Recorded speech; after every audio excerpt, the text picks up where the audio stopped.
Gaming NBS, episode 246, coming to you June 9th, 2019.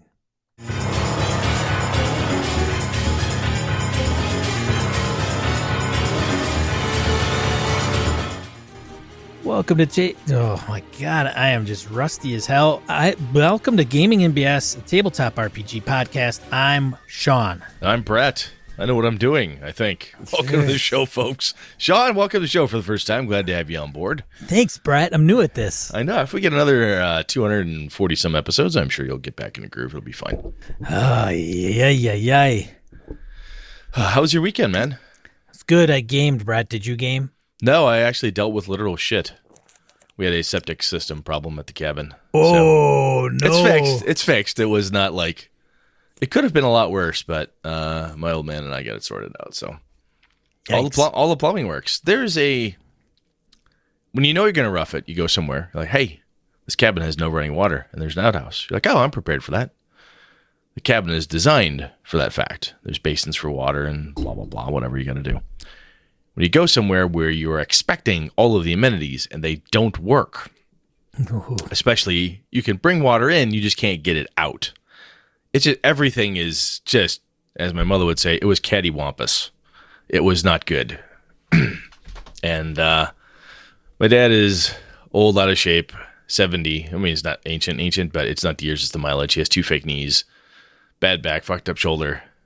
He's like, I think I can figure this out. I'm like, you're not figuring this out on your own, Dad. I'll take a day off. I'm going to go. We're going to fix this. So we fixed it. But you got to game, so that's cool. How was your game?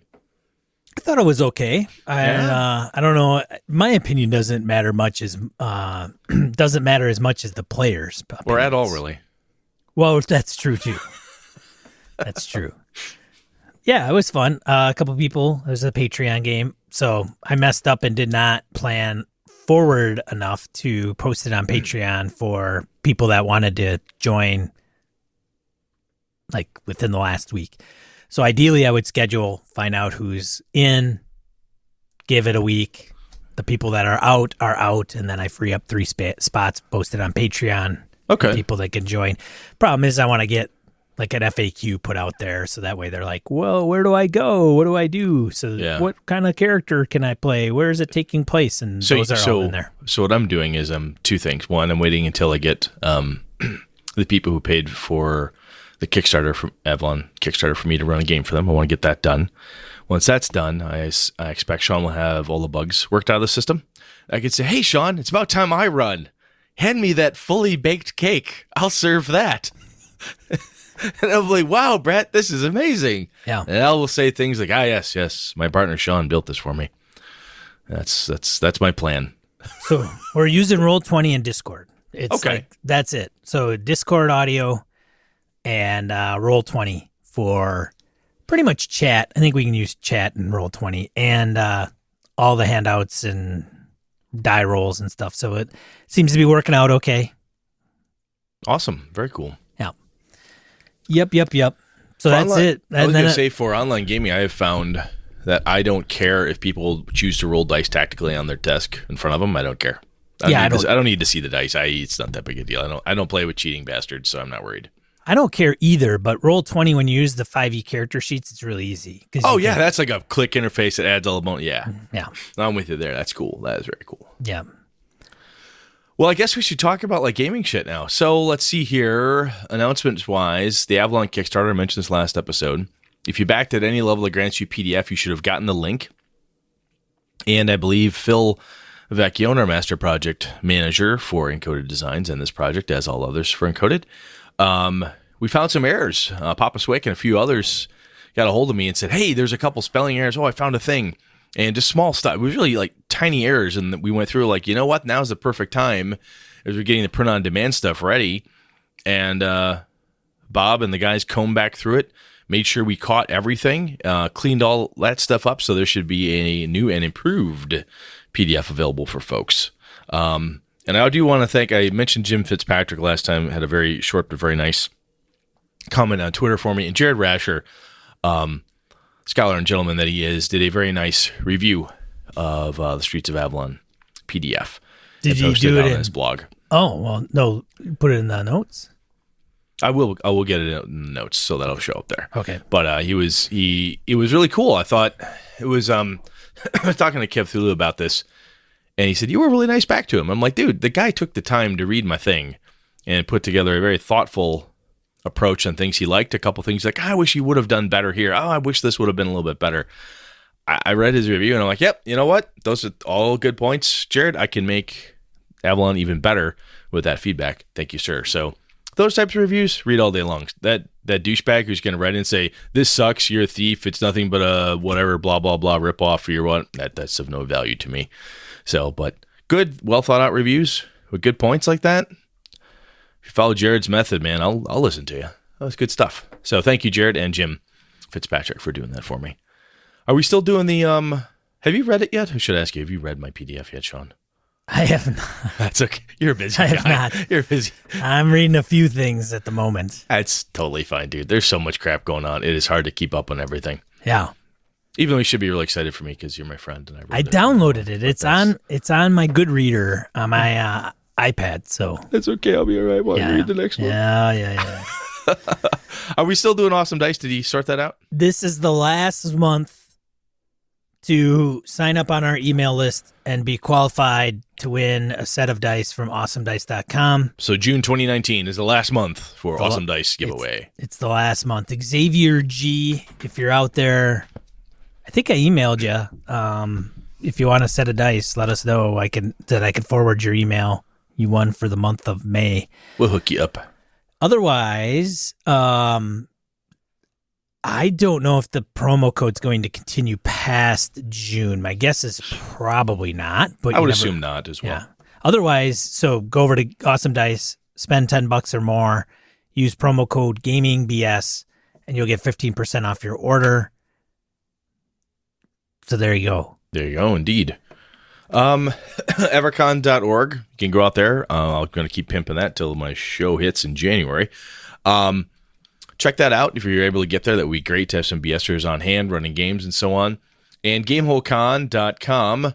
Now you can go get your badges. The VIGs sold out, I think, about that fast or slightly quicker, which is the way those types of things go. But the regular badges are for sale, which means Sean and Brett need to scurry out and get our badges so we don't have to buy them on site, which we have both had to do in the past because we screwed up. But anyway, we will make sure we get those done. But if you're out there and you're going to make it to GameholeCon and you're looking to run a game, you'd like to run it under the Gaming and BS banner, it'd be great if you told us, hey, I would like to do this. I want to run this game. That'd be great. We can help pimp that stuff for you, push it out there. And there's places in the submission section where you can say, you know, are you with a group or something? You can say Gaming and BS to help run things under our banner. So kind of cool. We appreciate everybody who does it. So any other announcements, man? Anything cool happening? Big going on? No. Okay. I don't think so. We talked last time about getting to trying to figure out the whole Brett and Sean run and encounter. I know that's still in the works. Yes. Okay. It's in the works. That's fine. Kind of. Well, it's good. I mean, it's in Sean's brain. Well, yours and mine together. And the thing that's just flat difficult for coordinating this stuff is that there's stuff. We both have a day job. We're both married. We've got stuff to do. You've got pets. I've got pets, kids, nephews, nieces, parents. There's things that happen. I had to go fix a sewer problem. Shit gets in the way sometimes. Just gets in the way. But it's going to happen. We will make this thing work. So, all right. Let's see here. Shall we random encounter? Move it on. Let's do it. We should. Let's do that. Oh, where's my button at? Randoms Encounters, segment of the show where we field voicemails, emails, and comments from social media. I think I put something out of order. Uh-oh. It's not a big deal. I'm going to put Romans first because this will set the tone for the rest, I think. All right. I'll let you do that, and then you can read it. What'd I do with it? Oh, shoot. Hold on a second. Oh, my God. Where did you go? Here we go. There you go. Get in there. Jeez, man. Copy paste is hard. All right. There. Who's starting? Me? You. I am. Yes. So Roman emails us on hindrances. Dudes, the latest episode titled PC Hindrances should have been more aptly titled Mailbag. You spent 41 minutes reading and discussing emails and less than 20 minutes on your topic. Disappointing. I enjoy this show and look forward to it every week, but I think this topic deserved more of your time if it's going to be a title discussion. Game on, Roman. You're right, dude. Yep. You're dead right. Sean and we got done with the show and we went, I said, I don't think that, we both had a little misgivings on how that one went, but we tried to keep it within the average. And Roman, man, you're on point. I can't deny it. We bungled that one. So apologies. I think you are correct, sir. Yep. That's it. Nothing else to do other than you are correct, Roman. Yep. No qualms or beefs about it. No. Every once in a while we bungle it, and that's what happened. We get it a decent amount. I mean, our random encounters are very. We either have 1 or 2, or we have 8 or 9. Like it's just, and it could be because of a variety of different reasons. Sean might failed to have checked a particular feedback section of the website or something, and then we end up double piling them up. Sometimes it's a hot topic, and other times the stars align, and 16 people all feel compelled to have said, hey, I just started listening, and I went back 20, 30 episodes or something. So, but the fact remains, you're right. It was a short topic and a longer mailbag. So we'll try to be more conscious of that, Roman. So having said that, this one, we have quite a few feedbacks this week, actually. Well, let's see what we get through here. If nothing else, we'll go through this and see what we can do. If nothing else, Roman, I think this gives us, Sean and I, a good opportunity to say, hey, you know what we'll do? If we get into today's topic and we get about partway through, say, you know what? We're going to pick this up next week. We may have to do 2-parters type of thing. It might be an option. One other thing that, Roman, I don't know if you're aware of this, but I put in podcast chapters. So on your podcast catcher or your podcatcher or wherever you listen to your podcast, I believe a majority of them support chapters. So if you can pull up the chapters, you should be able to just like skip segments. Now, I don't have it broken down by every random encounter feedback piece. But if you said, well, you could see right on there, it's like, oh my God, random encounter looks like it's 40 minutes long. You can just bop right past it and onto the main topic. So just as an FYI, if you feel compelled to do that, I'd hope you listen to some of the random encounters. But I mean, hey, it's your prerogative, man. Point taken, though. Moving on. Let's see. James on metacurrencies and inclusivity. Gentlemen, 2 quick comments from shows about the past. 1, love the episode on metacurrencies. When I started DMing for a group of hardcore D&D players who had been playing together for about 40 years, I introduced a modified version of Bennies. I gave each player 2 poker chips and allowed them to cash them in for re-rolling during a chapter of my game. A chapter was about 4 to 6 sessions of 4 hours each. I was running the game in chapters which they had no idea when a chapter would end, so they had to decide when it was best to use the chips. If they held on to a chip for the end of the chapter, they could use it to re-roll dice since they leveled up at the end of a chapter. This was Pathfinder, not 5e, so rolling for hit dice was a really stressful aspect of leveling up. At the end of a chapter, I'd reset the chips to 1 to 2 chips, depending on my mood, and the challenge of the next chapter. I like the depending on my mood part, because that's just a fact. That's how DMs roll. Anyway, my thought process behind giving them chips was, as players, they make fewer die rolls than the DM, and therefore each of the rolls have more importance to them than my rolls as a DM. A save roll or a die situation for them is much more drastic than for my monsters. I figure they should have the opportunity to retry some rolls. When a coyote chases a rabbit, if the rabbit loses, it dies. When the coyote loses, it just misses a meal. Strong selection on the rabbit. Players are rabbits, so giving them bennies or chips help level the playing field. Now that I play 5e, I like the inspiration die mechanic because it allows players the opportunity to reroll dice if things do not go as they plan. Also, if they fail 2x, then obviously it was meant to be. Most people do not realize that rolling with advantage dramatically increases the probability of a success when making a roll. There's less than a 9% chance of rolling a 15 or higher with disadvantage, while there's a 30% chance normally and a 51% chance with advantage. He cites a little advantage, disadvantage probability website out there. Check out the graph on there, and it shows the difference between normal and rolling with advantage diverges dramatically around the DC of 10 to 15 range. Second, I love the episode with Paige Letman. The conversation brought many important issues and solutions to these problems, considering gender equality and inclusiveness for the gaming hobby. So much great information and perspective in the discussion. Thanks for taking on this important topic. Paige off the cuff mentioned a comic called Rat Queens. I found an issue in my comic book store, and it is awesome. Highly recommended for its excellent art, sexy and witty dialogue, startling violence, and ass-kicking adventures. Check out the collected issues in paperback. Thanks, BNS, for your excellent podcast, and hope B, you score a deer with your new +1 bow. Thank you, James. Best regards, James. Nice. Yeah, very nice. Thanks, James. Over to you, Sean. Brett goes back to mass combat. Hey, BSD boys. I'm one of those who started with episode 1 last fall and just got caught up to the present recently. Hey. The longer we keep doing this, the gutsier move that is. So well done. Well done, sir. Yes. I didn't listen to all of your past episodes, but the 30 to 40% that I did listen to have often really inspired me as I plan my next campaign. I find your show informative, accessible, and fun. There's one topic that I think is worth a revisit. When I listened to your episode on mass combat, I was surprised to see that it focused largely on just running regular RPG encounters with the thematic backdrop of a bigger military conflict. That's well and good, but in my mind, the hallmarks of mass combat and RPGs are 1, abstraction from focus on the individual to focus on the unit of troops, and 2, the importance of unit morale and its effects. These have been a part of all the mass combats and RPGs that I've ever been involved in. This includes battle system for basic D&D, the war machine for 2E, the built-in mass combat system in Exalted, and the Kingmaker/Ultimate Campaign mass combat rules for Pathfinder.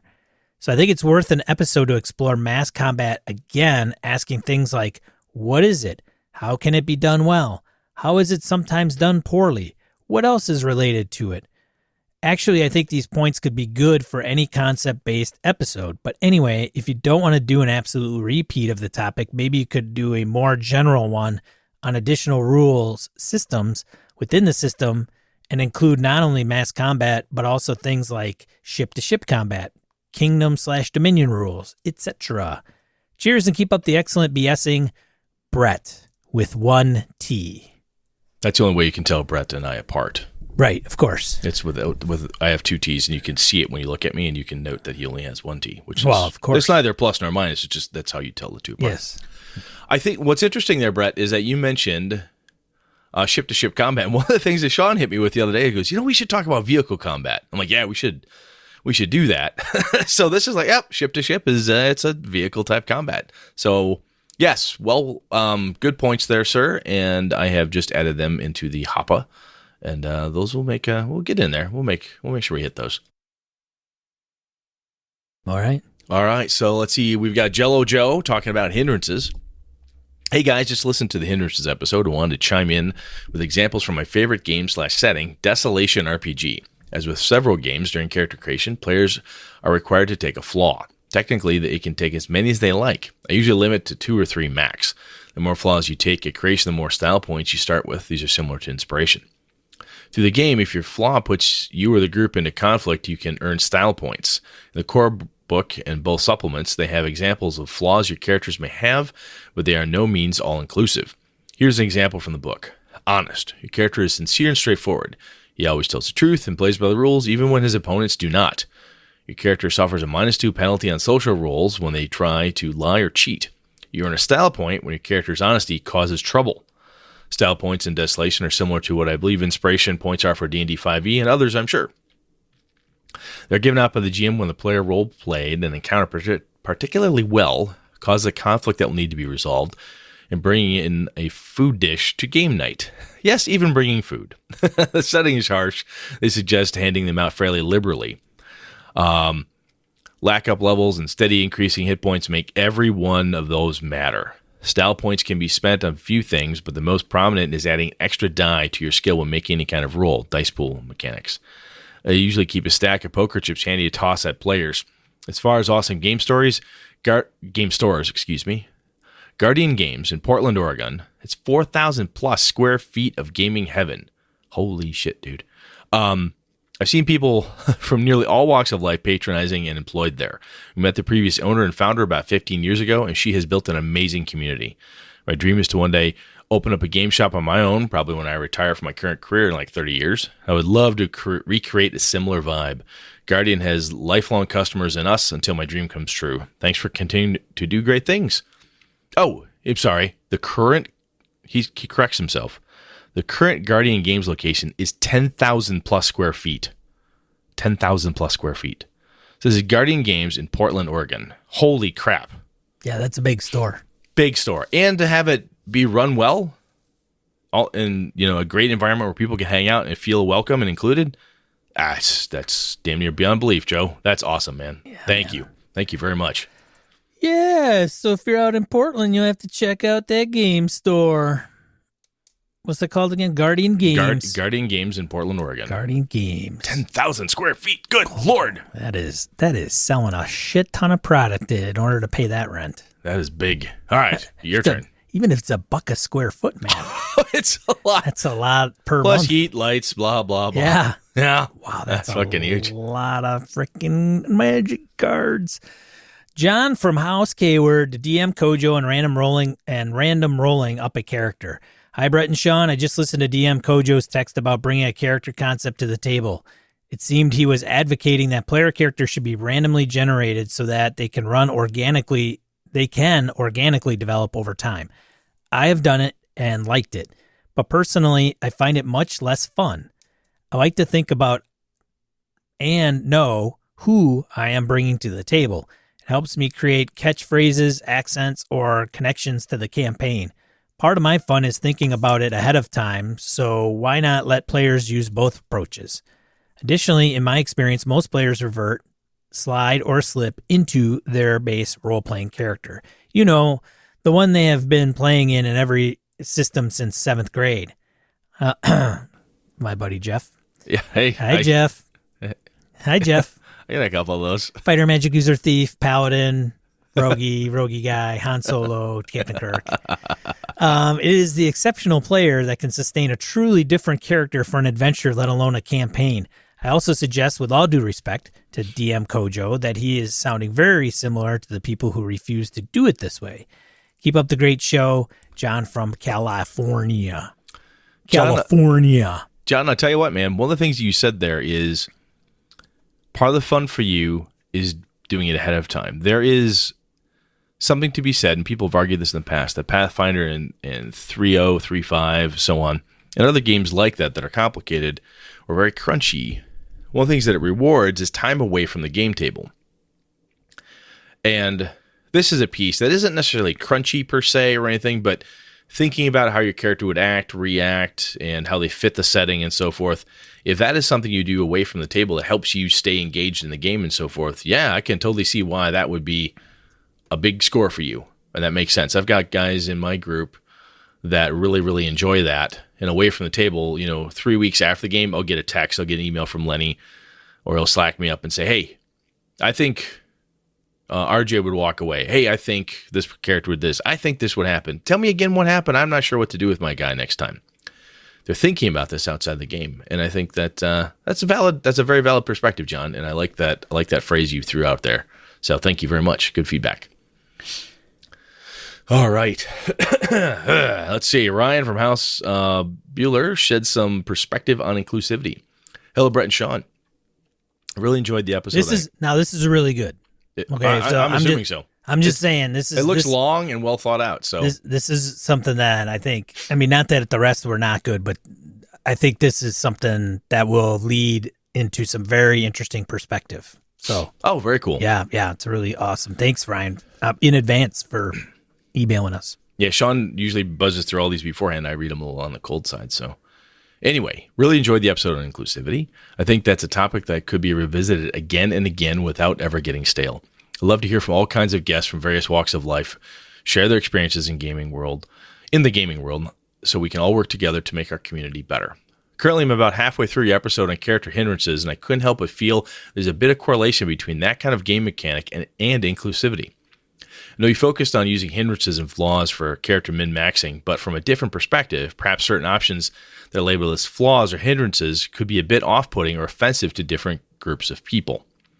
For example, if I'm a player who actually requires the use of a wheelchair, how would I feel about seeing that listed as a flaw in a tabletop RPG? Or if I've been diagnosed with schizophrenia, would I want to see other players at the table attempting to roleplay that difference in an inexperienced way while the character acquires additional strengths for taking it? It's worth thinking about for sure. I'm a 40-year-old white dude from St. Louis who does not have any extra requirements to properly function in a society set up for only one type of person, so I can only speculate about the topic like this at best. However, I do want anyone and everyone to feel included and welcome at the table, even if that means having rule sets that do not paint different walks of life in a negative way, or what could be interpreted as negative. Since it sounds like character hindrances are mechanics that are flawed themselves in more ways than one, perhaps it's time to rethink those kinds of rules completely. A better angle may be to have something where features are added to a character so that if one particular stat or ability is lowered, then a parallel one is bolstered. The difference being the player does not decide what is improved via a point buy system. So, for example, if my character requires the use of a wheelchair, then perhaps that characteristic gives my character a bonus to her intelligence score, or maybe for every 2 points I remove from my character's charisma stat, their perception skill modifier goes up by 1. These are just some quick ideas and definitely need more thought. I do think including opportunities to roleplay different walks of life is important, but game designers should reach out to those who are actually from that walk of life to learn better how to flesh these kinds of options out. Also, it may be time to stop referring to them as hindrances and flaws and move them into some other sections such as feats and abilities. Lastly, there's an amazing and massive book out there entitled Far From the Tree, Parents, Children, and the Search for Identity by Andrew Solomon. That book explores different walks of life from autism to the transgendered and how the families cope with having members who do not fit into society's mold and what a quote-unquote normal person should be. It's a very eye-opening read, and I recommend it to pretty much every person on the planet. So those are my thoughts on that, and thanks for letting me share them. Great topics and show, as always, Ryan Bueller. Oh, P.S. My 12-year-old son just loves hearing the Litterbox Studios production and meowing cat bit at the end of the podcast. I will pass that along to Jumbo, the voice actor behind the meow of Litterbox Studios. Thanks, Ryan. You know, Ryan and Sean, you're dead right, man. You read that, and even Paige said this, you can do what you want at your own table, right? You can call something whatever you want and so on. But when you're producing a book, when you're producing a game or whatever, if you say it is a hindrance, a flaw, if you stress the negative of certain components, you could potentially ostracize, alienate, hurt players or game masters, right? And some of that being aware of who's at your table, if they are your friends. I know there's certain things that are off limits for some of my friends, so I don't deal with them. And when I'm running at a con, I take great care to not get quote unquote edgy or adulty or whatever some people may say, because I don't know these folks, or some of them I may not know, and I don't want to hurt anyone, offend them, or basically, even if you throw all that language out, I don't want to run a shitty game for these people. They paid to play with me. And most cons are paid to play, and the last thing I want to do is fuck that up. And yeah, I think that's an interesting perspective when it comes to terminology and such, is why does it have to be called the hindrance and so on? It's thought-provoking, Ryan. So thank you. That was good.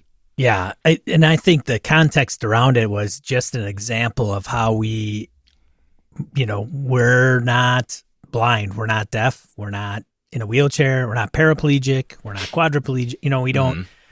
We haven't walked in any of those people's shoes. And then, of course, we're talking about some of the hindrances of a player character and how it plays a role in role-playing games, and there's points that are involved, and then there's a connotation that they're negative. And so, yeah, there is again, it's like us being middle-aged, privileged white guys, just not realizing and perspective, right? I could hear somebody... Like somebody at a table rolls up and, in a wheelchair, and you're like, oh, and your player character, you've been pre-gens at a con, and you create somebody that's got a hindrance of being paraplegic. Yeah, what's the big negative thing about this character? Well, they're stuck in a wheelchair. Oh, that's great. Thanks. That's a great way to say that. Right. That's really comfortable. Thank you. Yeah. And I can, you know what? I can hear somebody out there saying, well, I've never been an elf either, but I still try. That's pretend. This is a real thing. This is a little different. This is a little bit different. And honestly, if you can't see the difference, I'm not sure what to do with you there. But anyway, I can hear that being said. I've met some people over the years who would say shit like that. Yeah. But interesting. I mean, even if this is one of those topics, Ryan, that you say that, much like Paige, left Sean and I'm like, that's good stuff to think about. I don't even know sometimes how to immediately react to some of those pieces. I feel sometimes that I need to, like, oh, yes, I have 16 examples, wherever it is, because as everybody listens to Sean, I know I love to talk as much as Sean does, and perhaps more. And this is one of those topics where, I know. This is one of those topics that takes you, if you think on it, it sets you back in your heels a bit, and you need to think. And so thanks, Ryan. That's good stuff. I appreciate it. That's just, I mean, that is a good thing to bring up and point out and say, hey, I don't know how I would handle it otherwise, honestly. And I think that there is the facts, right? You know, a person is blind, a person is deaf, a person is, insert whatever it is that they're encountering that somebody that is not deaf or blind, encounters. So something to be conscious of is, I guess, all I'm saying. Thanks, Ryan, for bringing it up. Moving on. Hey, guys. Thought I would drop a line and thank you for having a great podcast. I really enjoy the banter back and forth and your perspectives on most of my favorite games. Sean, you got my last name correct the second time on this last podcast, which is a few, because this one's a little old, pronounced Wishan, like fish on. Oh, okay. Wishan. Yeah. Okay. Yeah, Wishan. He's one of the new patrons. Brett, looking forward to the Streets of Avalon book. I really enjoyed listening to the Streets of Avalon live play podcast. Thank you very much, Sean. Hopefully you guys can manage to do some more of them. We have done another one with Kevin running, and I'm running another one right now. So they're not done editing and ready to go yet, but we did. I'm a big fan of this. Several older RPGs: D6 Star Wars, V&V, Villains and Vigilantes. Yeah, Twilight 2000, Traveler. That I try and play when I'm able, which hasn't happened nearly enough lately. That being said, I love finding new RPGs and checking them out. Anyways, have a great week, and thanks again for great, entertaining podcasts, Mr. Wishan. Thanks, man. Yes, thank you very much. So, thanks for everybody writing in this week. We really appreciate it. We are at the 32, going on 33 mark. So I think we could hit this topic and actually give it some oomph. Yeah, I think so, man. Let's go at it. Do this.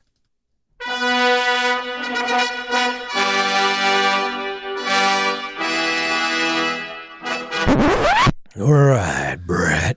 All right. So, excuse me, a couple different people have talked to us about this, so I don't want to just claim one, throw it to one person. We've had a few different listeners throw it at us, but running RPGs for small groups. And Sean and I were talking just before the show, and I run RPGs for my two kids at home. That's just AJ and Lana. It's just two people. How the hell do you do that? I got a buddy of mine right now running a one-on-one Rollmaster game. Nick's running it for Zave. And I have run, one-on-one gaming sessions before, and Sean was saying, hey, sometimes you kind of hope you have 3 players, or you're hoping for 4 to 5, and sometimes you only get 2, right? And, well, the first things that it's funny because my group will say things like, we really want to have a good campaign. We want to have a decent campaign. One of the things I jokingly will say was, then you assholes better start showing up every month when I come up. Ha, ha, ha. It's hard sometimes. Yeah, I do. So, excuse me, I try to, if you have a number of people and sometimes you got drop-ins, drop-outs, whatever, that's a different topic. What we're talking about here is basically purposely running for small group. One game master and a lesser number of players than whatever normal is. So, Sean, I would say, before we dive in, let's determine what small group is. So, I would say a normal group is like 4 to 6. Brett's normal group is 4 to 6. Yeah. Actually, my normal group is 6 to 8. But I would think, from reading and listening to other people, 5 to 6 is normal. Maybe heavier on the 5. It seems like a trend. Seems like it's not. We're not the first ones to maybe say 5 to 6. I mean, I've heard it on lots of different podcasts. Anything above 6 gets to be kind of crazy, and anything below 3 or 4, maybe not. It's not worth it, but just different. Yeah. I think small is honestly 3 and under. I would say 3 or under I would consider small. This is kind of like small, mid-size, and large businesses. Yeah. It's like how many staff or how much revenue they're doing. Probably staff more than anything, right? Mm-hmm. So there are actually games that are designed for small groups. I can think of 2 off the top of my head that are actually designed for one-to-one play. Cthulhu Confidential, which is a Gumshoe 1-to-1. I had that, started reading through it. I went, I don't think I'm ever going to run this. Dude, we owe Patreons that. What, a Gumshoe 1-to-1 game? Yeah, well, I think there's a 1-to-1 game, like you and I or something. We play. Yeah. Okay. Like one session, I think we put down. And I should totally pay attention to Patreon level. I know, me too. Well, all right, our Patreon leaves a lot to be desired at times. I'm sorry, patrons. It does. Our patrons are just really nice and they're just very accepting nice of our foibles. Yes. Anyway, Cthulhu Confidential, which is Gumshoe 1-to-1. There is The Hour Between Dog and Wolf, which is a 1-to-1 game. Cthulhu had a copy of it. I looked through it. It looks freaking like emotionally intense. It's one person is a serial killer and the other person is a cop trying to figure them out, type of thing. Whoa. I could not think of any other ones off the top of my head, but excuse me, when I think about other games I have played, like Amber, going way back to the diceless system, you could have a small group there because there is no defined party size. A lot of times in D&D, at least traditionally speaking, to use the big gorilla, right? So I need a fighter, I need a rogue or a thief. I'm going to say thief because I like thief better. I need a fighter, a thief, a magic user, and a cleric. I need one of each 4 major class because I need those in order to have all the right abilities. In a class-based game, limiting the abilities and so forth can be pretty drastic, right? So if you were to play D&D and have 2 people and they both want to play wizards, there's no healing, there's no meat, there's no thievery, there's no bardic charm. It's just 2 wizards or a sorcerer and a wizard or whatever the case is. And you can feel very stifled or limited. And I have found that a number of people who enjoy smaller group games, not only just 1-to-1, but other ones, enjoy games that are not class-based as much as point-buy or overall skill-based systems. Because there is no really defined or expected number of players in the party's makeup. Does that make sense, Sean? Yeah, I do. Yeah. You're talking about if you need a balanced party, you need in order to survive, you need numbers. Yeah, and I think that's the key piece. Is if certain games are like, well, I can't survive, we won't live. Yeah, right? It's the 2 to 3 person. We don't have enough people. We'll enough people we'll perish. Yeah. Because in Brett's campaign, you would, right? Because there's no game balance. So. Well, yeah. I mean, you could flat out die doing that. AJ died a couple times because of that, because he was foolish and didn't run away. That giant stepped on his head to make sure he was dead. That's right. These things happen. Adventuring is dangerous, ladies and gentlemen. It is. Sean reminded us of another one here, General's Hand by Broken Ruler Games, Todd Crapper. The General's Hand is another small group game. Yes. If there's other ones out there that people can come up with, I had a brief bit of time to try to scour, and I was coming up short. I know there's more stuff out there, so yes. If you know them, hit us with it. So, Sean, before we go too much further and talk about tips, tricks, and so forth, have you purposely run or played in small group games before? Well, you know what? We've only got X number of people. I just ran 2 sessions for Tomb of Annihilation with 2 players and 1 player character each. Really? Not like, hey, we're going to roll up 3. We'll all play 3 each. Because that's the old, well, all you have to do is play 16 characters apiece and you could totally make yourself through anything. which is something you can do if you only have, right? Yeah, and you can also go to the henchman or hirelings type of rules and say, well, I'll just get a whole bunch of, cell swords and disposables, and here, hold my shit, and here, go check for traps. Mooks. Not everybody likes to do that, though. Yeah. How did that go? How did that go for you? Was it combat intensive? Was it more sneaky, hidey, talky, or role playing? How did that roll for you? Because normally you think Tomb of Annihilation, you're thinking D&D, encounters, combat. I need to heal. How'd that go with those players? It went well. It is something that I was keeping in the back of my mind. It hasn't, they're kind of making their rounds around a port city, kind of getting the lay of the land. They had an encounter at an end, as you do, and they managed themselves pretty well. I think I didn't throw the big, 5-10 bandit encounter at them or anything, which I think is, I think there's like certain tropes that tend to come out every once in a while, like the big, huge encounter when maybe it's not always necessary. So when you're playing a smaller group, it may be different. So one example may be where if you're going through the jungle with 10 player characters, there are inherent disadvantages of doing that. If you were right, exactly. That's why Aragorn liked to frickin' run alone, man. Yeah, right. I mean, there's an advantage to being solo or with one other person. And as a friend of mine who was trained, he had the opportunity when he was in the Marine Corps to be qualified for sniper school, and he said, "Big groups of 2, Brett, are not that interesting to me." He said, "I would much rather have a squad or a unit with me. I did not really want to go out with just me and one other guy." Right. Said, that scared the shit out of him. Yeah.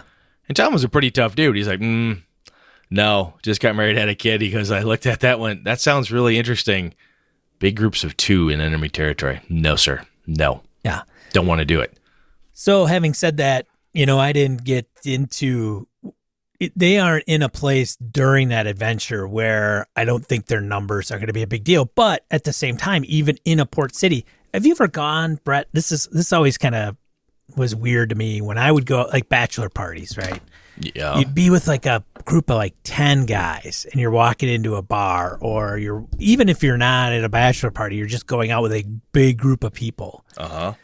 That's a different feel than if it's just like Brett and I riding a motorcycle walking into a bar. Oh yeah, totally different feel. You know what I'm saying? And then you have the dynamics of all those different 10 people. Personalities. Yeah. Yeah. And then when you're just with somebody else, it's different. It's a different dynamic. You're only dealing with one other personality. Now, the game you're running, Tomb of Annihilation, you didn't start or design that campaign to say, hey, I'm only going to have 2 players. This was a winds of fate circumstance landed you, so you had to deal with 2 players, right? Correct. Yes, that is a fact. So, because I've had that plenty of times where like, oh, shit. Well, you know what? I got options.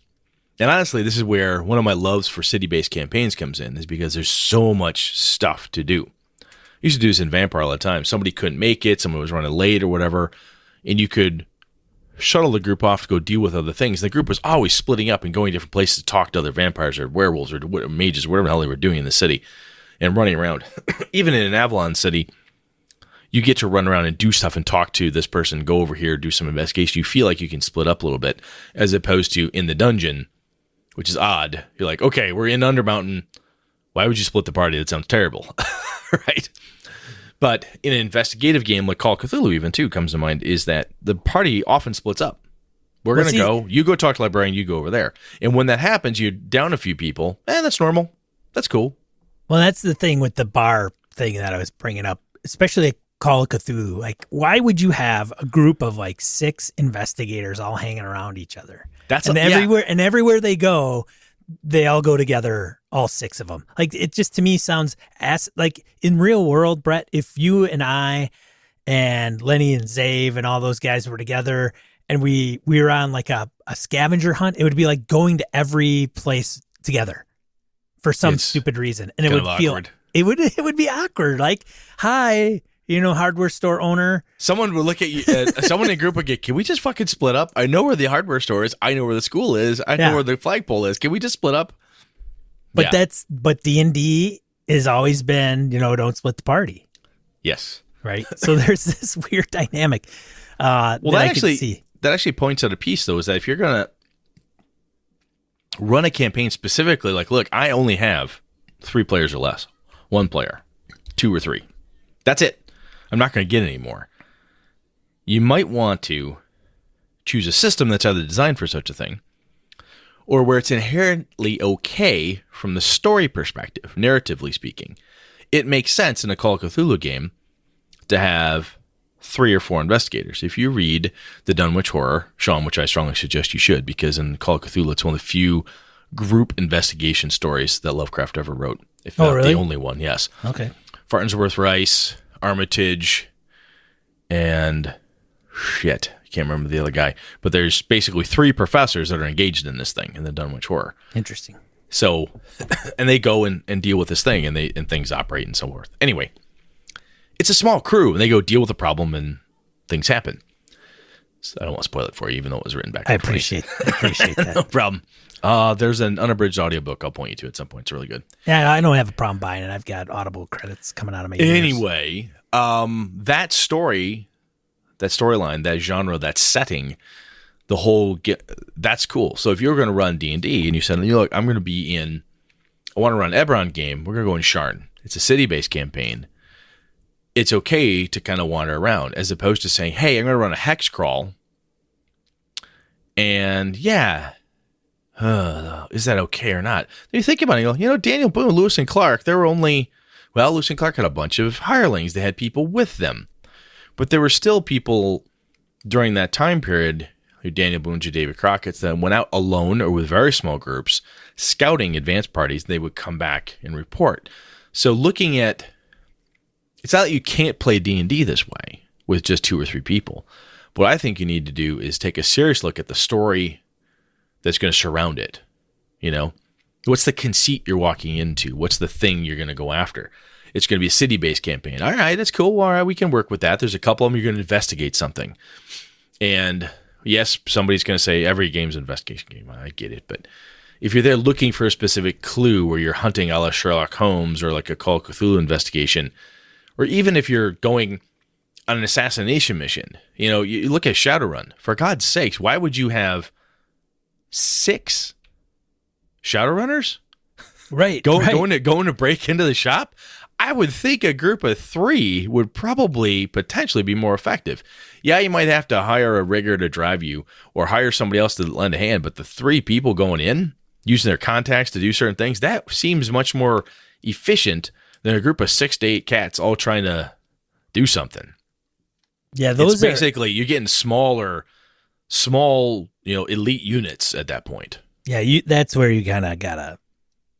It makes sense in that game to kind of split the party. Totally does. Yeah, but I think that is, to me, a really big reason to take a look at it. And someone say, "Oh, we can't play D&D because we don't have 5 people." You can say, "Yes, we can. We're going to run it in Ravenloft. You could run a smaller group of people through Ravenloft because it's a demi-plane, so on and so forth. It's a different type of adventuring. You could say, hey, I'm going to run in Avalon.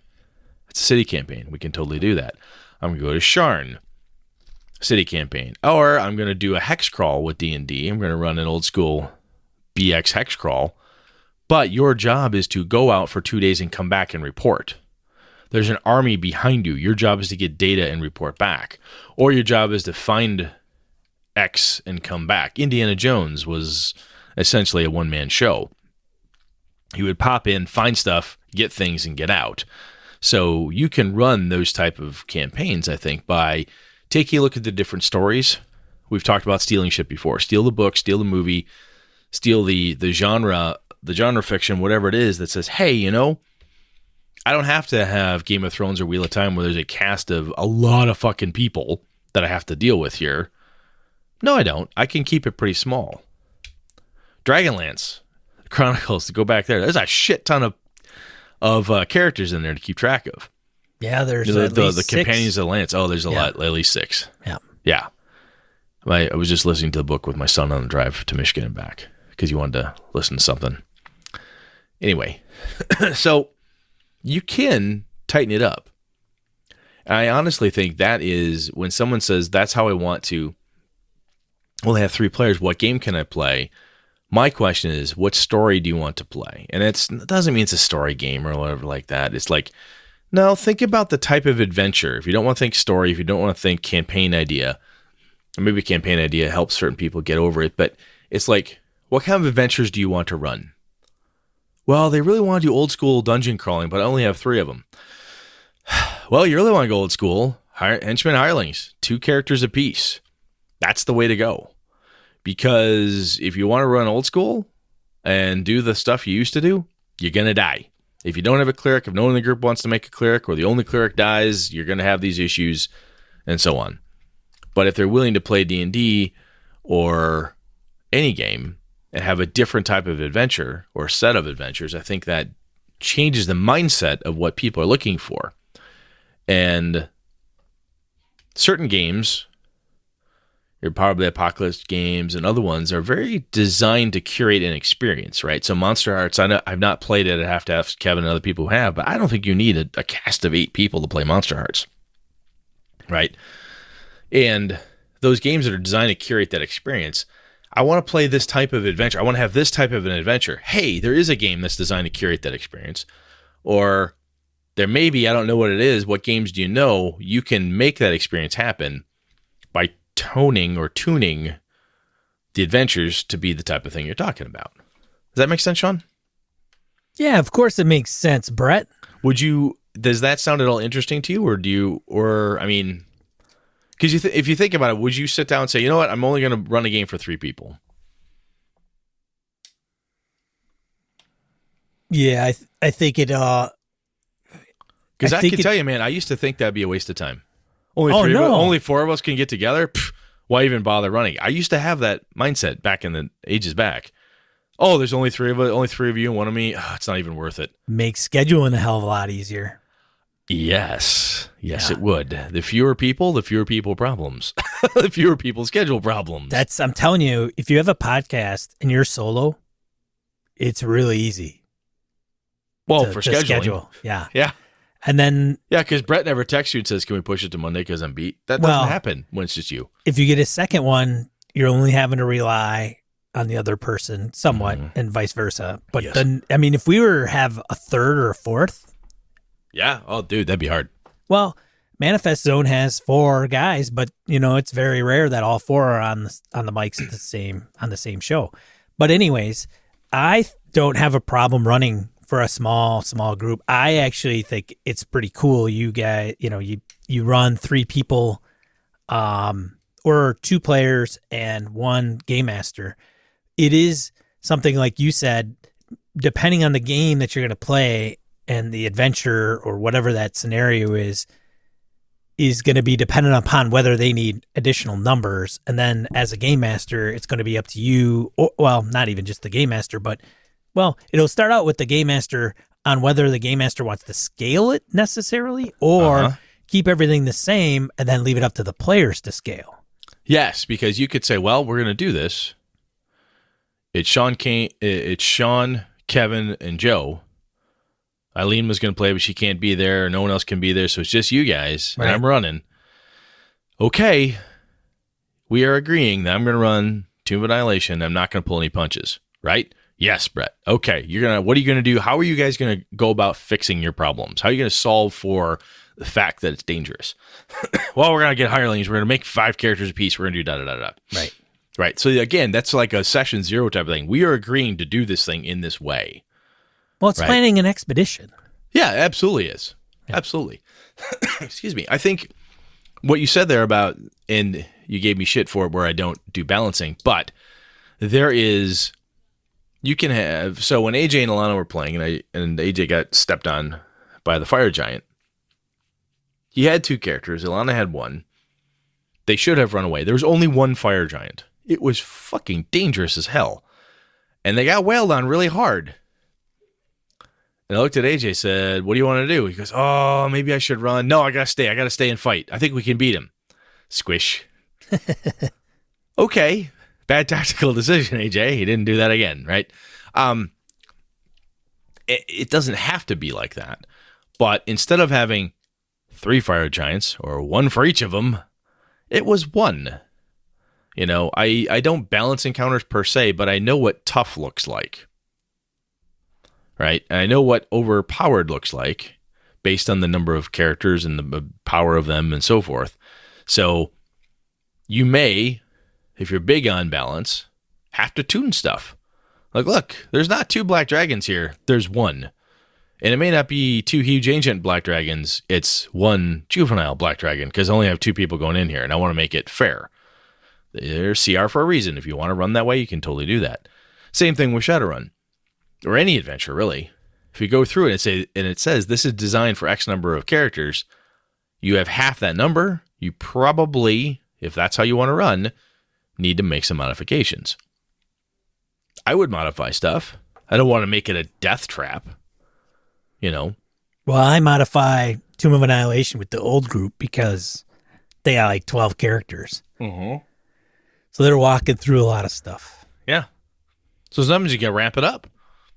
Like, hey, we're going to go in there. We're going to just be 3 of us playing. We're each going to have 6 characters. You're like, son of a bitch. You're 3 guys. You can each play 6 characters like fiends in here. Just grinding through everything, you know? But with that comes, well, everybody's making noise. Oh, yeah. Just takes 1. Yes, exactly. Just takes 1. And that's when Tyrannosaurus comes and eats Paige's character. Right? Munch, munch, munch, munch. The other thing I have found running with smaller groups is shit moves really fast, or can happen very quickly. Fewer decisions need to be made. Fewer people need buy-in, right? Which is one of the reasons why I can't stand running a meeting at work. 10 people is like, this meeting is too many. 5 is usually okay. My preference is like, if there's 5, there's me as the decision maker, and everybody else can talk about it, and I'm break the tie if it's my team. Whatever, but I don't want huge groups because shit never gets decided. Case in point, if I get my 8 guys, I throw a puzzle at them, I could walk away, order pizza, go get a beer, get my tires rotated, and come back, and they may still be fumbling through the puzzle sometimes. If you get 3, 2, or even 1 person, that crew of men and women, bam, bam, bam, bam, they may shit roll. Gets done. And they may roll through your product faster than you can keep up. The other thing you may find is that speed, the intensity of the game goes up. And the opportunity for role-playing. You have people who like to role-play, and they're doing a Call of Cthulhu game, and they don't have any backup. There's just 2 of them. There's just 3 of them. And they split up. The sessions, the role-playing stuff can be very intense, especially with a smaller group because they're moving quickly. Robin Laws has said this around Cthulhu Confidential, where he put it in the book where, like, this can get emotionally intense because there's a lot going on. It is harder to speak to a group of people, and if I've got 8 players and I say, yep, Jen's character's in, she's fighting, and smash, the giant knocks you down and kills you. Everyone goes, oh, damn. Oh, that sucks. All right, Jen, we will avenge you. All right, we're good. If it's Jen and Sean, and I kill Jen. Oh, yeah. Jen's character goes down. And Sean looks over and goes, fuck me. It becomes so much more personal because there's only 2 players. Yeah. It's hard. You can't extrapolate out. You're not part of the larger group. You are the group. Yeah. Right? Everything comes to an abrupt halt. Yes. So when we talk about scale and whatever, it isn't so much that I balance the encounter, blah, blah, blah. Maybe I do. I don't know. I'd have to think about that more. But the impact of an encounter has so much more oomph to it. Yeah. Because if it goes really well, big impact too. They get gutsy and crazy and they go faster. Goes really bad. Really bad. Fuck. Everything ends. Yeah. There's no continuation. The campaign is over. Yeah. You could have a TPK in one room. Easier because you only got 2 people potentially, or 1. And sometimes you want to, if you're running one-on-one, which I have in the past, it's almost a foregone conclusion that character isn't going to die. Well, they're not going to die in a horrible, stupid, offhanded way. It's going to be very story-driven. A lot of people who want to play in smaller groups, in my experience, have been people who want to role play more and drive story, and combat's okay, but a narrative hand-wavy combat is fine. They want to talk to NPCs, figure out problems, make power plays, play spies, and get into that type of thing. They're not necessarily there just to kill goblins and take their stuff. Agreed. And I think that... different type of game. Totally different type of game. I think you need to keep all that shit in mind because it'll help make that experience better. So I found at cons, I don't like running for more than 4 or 5 people tops. Yeah. Actually, like a 4 or 5 person game is fine. But a little more intimate that way. Indeed. Yep. Anything else you want to say, Sean? No, man. I think it's good. I like small groups, but it does change the game quite a bit. I'll tell you though, for our Patreon games, when I'm able to get in there, it might be worth it to say, look, this is a game for fewer people. Yeah. Start running 3 people games. Yeah. And just crank through it. I know with the Streets of Avalon, I've run smaller group games. It would be easy for me, but running Star Wars, you could run that with a 3 people game. Sure. And I think if you break it up like that, it might be a little bit easier. Yep. From a scheduling perspective, nothing else to make it a lot simpler. Well, there's a lot of storylines that go on in Star Wars. You could have like 2, 3 different parties playing the same relatively storyline that may be related. Kind Agreed. of, maybe not, but they'll run into each other down the road. Yeah. So if you're playing a small game, small group game, let us know. I'd be interested in what game you guys are playing, how you've made some modifications to run in those games, or even playing the game. Playing the game is like, I don't want to take any unnecessary risks, because if I do, I'm done. I could create another character, but then it's wonkiness trying to incorporate them into the same scenario, right? Yeah, agreed. Well, I guess I was related to them, so I'm going to try to find out where they were, and then I'm going to uncover their murder, and then I'll pick up the trail from there, maybe, I guess. I actually did I did a Call of Cthulhu game, and it was a one-shot, and the entire thing was a challenge of every time people died, they would quick make up a new character, and they'd say, I'm a fireman. And I'd be, fuck. And the challenge was, how do we retrofit them into the group somehow? How did you know somebody? Okay, I'm a boxer. You're in. I'm a librarian who used to... All right, fine. So, yeah. Cool, man. Well, excellent. We're going to skip die roll this week. Sounds good. We'll put some links in the show notes. Like, I'll put in General's Hand, Cthulhu Confidential, or Between Dog and Wolf. And if there's other ones we should share, let us know. I'll get the link to Jared Rasher's review out there as well. Okay. I want to... we have arrived, Brett. Yes. What happened? Somebody hates us. I want to thank... somebody hates us. I want to thank the Mud Skipper for the review on iTunes. Oh. Gave us a 1-star review. And I'm going to read this one. Do it. Read it, man. Titled Garbage. Aw. 1 star. He really loves us. By the Mud Skipper. Boring conversations between 2 cringe-inducing geeks.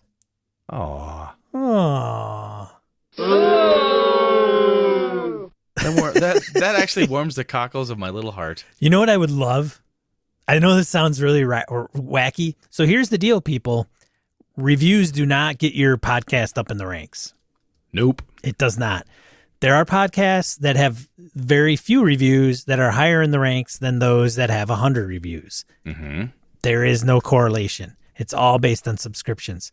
So what it would be really cool is if everybody out there just wrote 1-star reviews, but they were all good. That would be kind of funny. I want 100 1-star reviews that tell people how good we are. The worst thing they have to say is it's awesome. That would be fucking hilarious. If you had 100 1-star reviews, you'd feel compelled, like, I gotta check this thing out. How bad could this be? Or if they read them and they were really good, then you'd be like, why are they giving them 1 star? That's weird. That's strange. I guess I should do that. I think somebody did that on Yelp. Did they? They went crazy, and I think, a restaurant did that. A restaurant encouraged all their patrons to leave a 1-star review on Yelp. Because everybody wants to see how bad something is. And they weren't bad. It was like, I think I mentioned this on the show before. When you get a negative review, we talked about this. I want to tell everybody how much this sucks. Yes. Oh, what's bad about this? Yes. That's funny. And the reviews were like, I didn't get an iPad with my meal. What the hell? Like, it was just ridiculous shit, right? That had really nothing to do with it being a bad I ordered place. the ramen and it did not come with a filet mignon. I don't understand. I thought for sure it came with a side of steak. What? Yeah. WTF? Yeah. Will not come here again for steak.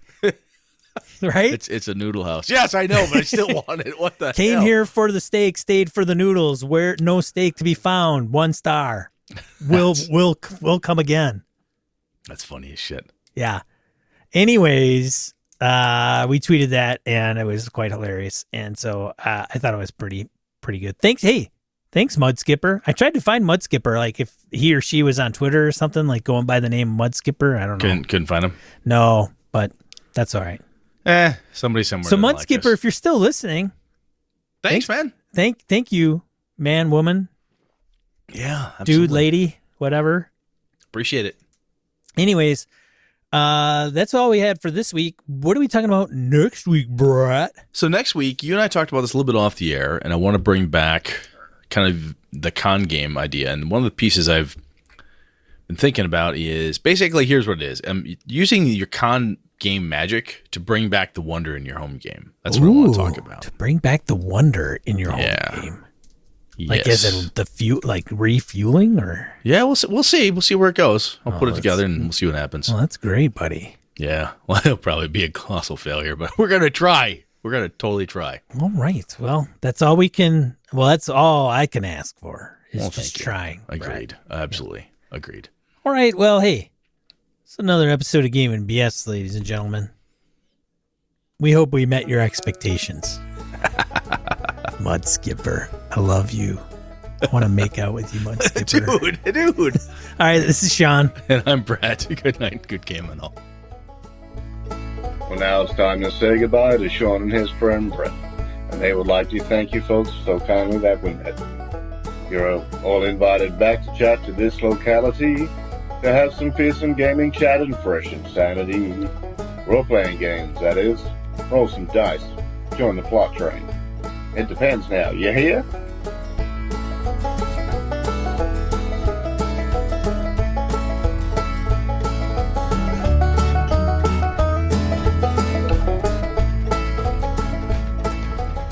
This episode of Gaming and BS brought to you with the help from the following BSers.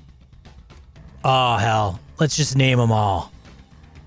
Graham Meinert, Corey Wynn, Andy Hall, Hawk Sparrow, Sean Nicholson, Aaron Aurelia, Brett's biggest fan, Forrest DeGary, James Carpio, Misdirected Mark Productions, Jason, Todd Crapper, Old Scoozer Roleplaying, Eric Hoffman, Christopher Lang, JV, Mark Richmond, Peter Skanes, Eli Kurtz, Tim Shorts, Gordon Cranford, Jack Neller, Eric Bonts, the Knights of the Night Crew, Evan Harrison Cass, Malcolm Cool, Todd McGowan, Goblin's Henchman, Eric Avia, Murder Hobo Show, Jessica Sparks, Jared Rasher, Palladian, Roll for Guild, Mark CMG Clover, John Steve, Brian Rumble, Brian Kurtz, Matt Cyberlick, Corey Welch, Kyle Winter, Larry Hout, Mark Tasaka, Pure Mongrel, Chris Steele, Ron Bishop, Thomas Hook, Wayne Humphrey, Craig,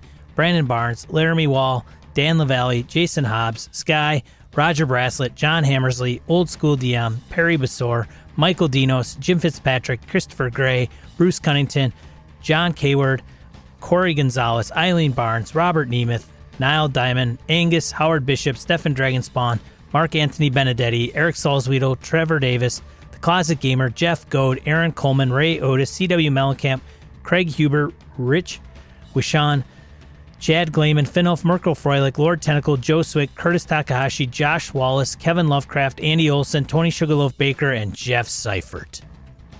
For ways to support the show, head over to gamingnbs.com/support-us. Thanks, BSers! This has been a Litterbox Studio production.